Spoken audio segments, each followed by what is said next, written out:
Without further ado, let's get this party started on a Tuesday morning. Savages! Turn off your TVs, run for your lives. It's over. They didn't put you on this planet just to give up. If Uncle Joey can do it, I can rule the world. That's what you gotta be thinking. Welcome back to Syatt!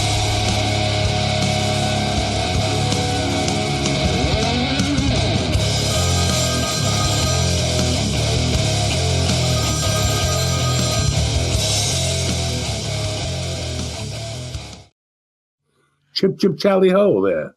How you doing? Hello. I'm doing great. Hello from Nashville. Yeah, look at you. How was your weekend? It was amazing. It was great. It didn't start off great.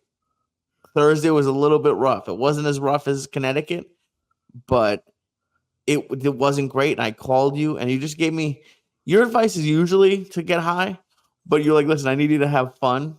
And so like Friday, I like rewrote my entire set, and I got high because I haven't been getting high before I got on stage. And Friday and Saturday were almost all amazing sets. I tried a new joke on Saturday, and it kind of derailed the momentum a little bit. But I had like 4 really good shows. You know, I've found out recently again that the 2 most important sayings when you're doing stand-up or anything, acting, playing the drums is, you know, I forgot. Anyway, the Is have fun. One is that, you know, when we forget. So that's why with you, I'm trying to build a muscle of fun. You know, when I started this, I was obviously, 28 years old. And I didn't really get a bite into this till I was about 31 or 32. And here I am on the ground floor of stand-up comedy, and my friends are getting married, and they're going on vacations to Acapulco and shit. So I want you to think of all these things. Your mind puts extra pressure on you now, and I look back now and I'm like, when I did those showcases, like Josh brings you to a club. He brings you now, you have a push in there. And it's a lot easier than you showing up on a Saturday with your nose wide open, trying to do a guest spot. So you're like me, you want to do well.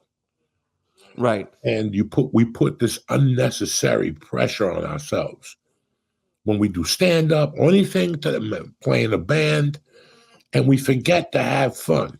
Number 2, before I forget again, did I tell you that I watched that fucking thing with the night that they made that stupid We Are the World? Did we talk about that last week? I don't think so. Okay, there's a show on Netflix in 1984. A lot of you guys are too young for this. All these musicians got together and did We Are the World, We Are the Future, right? A bunch of fucking, like, whoever was hot in 84. Right. And it was all these old, these young geezers, fucking, Bruce Springsteen was young in 84. He had the best album of the year. Cyndi Lauper had a great album in 84.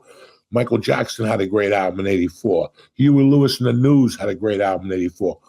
All these people were there, plus a bunch of legendary guys like Ray Charles and Waylon Jennings and Bob Dylan. And you could see from the beginning, Bob Dylan wasn't comfortable. That's not his shit. He don't like being in a room with 30 people with egos. Everybody had an ego. Right. Not along. When you watch it, it's very interesting. But at the end, Bob Dylan is having a hard time.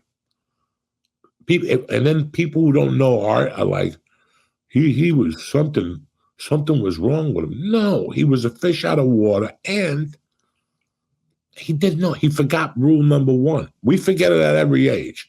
And that's why I'm going to keep pounding it. When I write my comedy book, I got it in there. Keep pounding this. It's to be yourself. He thought he went in there and he heard all these people singing. And he goes, I can't sing like none of these motherfuckers. You know, Bob Dylan has a very unique voice. When he sings, you're like, that's Bob Dylan. Nobody could do Bob Dylan. Nobody could. There's no Bob Dylan impersonators with the fucking harmonica and shit. But this is the beauty of it. Stevie Wonder is a great. I could talk like you, a mimic. Yeah. Like a mimic. I don't know these words. Impersonator or something like that. Kind of like he had to sit Bob Dylan down and sing the song how they wanted him to sing it. And all of a sudden he went up there and it was fucking Bob Dylan. And you're like, what the fuck took so long? I'll tell you what took so long. He forgot rule number 1 to be yourself. Wow. And it's crazy that Bob Dylan can forget it. Everybody forgets it. Everybody fucking forgets it until you go, oh shit.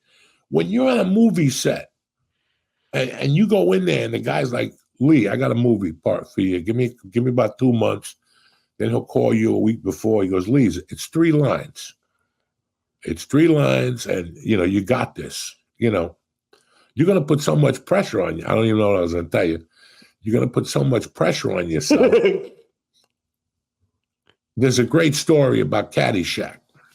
Okay. They brought Rodney Dangerfield down, and this all goes in the same kind of. And it was his first fucking movie thing, And he went out there and busted Rodney, but nobody laughed.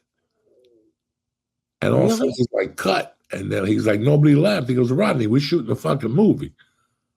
We can't laugh. And then the people busted out, But what I'm trying to say to you is, you're going to go in there and you're going to think about somebody. I don't know why this happens. It happens to me. When I read lines, when I get an audition and I read the lines, right away, I know who they're looking for. Interesting. In my mind, I go, if I had the money, this is what I would get. So I think psychologically, that tells me I got to act like this fucking Chinook.